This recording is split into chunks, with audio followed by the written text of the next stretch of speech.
as far as moves being made, Ha-Seong Kim, who's been a terrific player, he and the Tampa Bay Rays in agreement on a 2-year, $29 million contract that includes an opt-out after the first season, sources telling ESPN. This tweet from Jeff Passan. Kim is coming off shoulder surgery, but is expected to return in May and slated to take over at shortstop. He feels like in many ways, CY, a quintessential Ray. He can play shortstop, second base, third base. He won the 2023 Gold Glove as utility man of the Padres.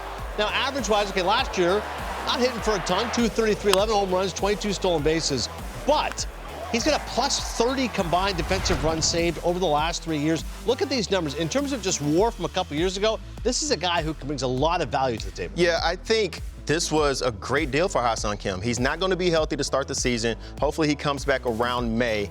And then he could really solidify that infield that the Rays have going right now. You have Yandy Diaz, Brandon Lau. Taylor Walsh will start off as shortstop. And then Junior Caminero, we just saw the bomb he hit in the Winter Ball Championship game. If you have Ha-Seong Kim mixed into this lineup right here, and then you bring in the starting rotation of McClanahan, Taj Bradley, Rasmussen coming back, you could see so much promise for this Rays. Will they be atop of the AL East? Probably not, but nobody's running to the bat rack to face these guys, and you have some solid additions, maybe even a Christopher Morel. Yes, if we get his average a little higher, he's going to provide some power. The bottom of the lineup could use a little bit of help, but Ha-Seong Kim being inserted into that lineup, it creates more depth for that team, and I think it makes them a little tougher to deal with. It's crazy to think they're a sub-500 team a year ago, 80-82, and they missed the playoffs first time since 2018. I look at their rotation overall, CY, and say, okay, this is what's happened in the past. Overall, they've had an incredible run of sustained success. Last year did not work out, but I got McClanahan coming back. I got Taj Bradley, Ryan Pepio, Zach Littell, Shane Bosch, Drew Rasmussen.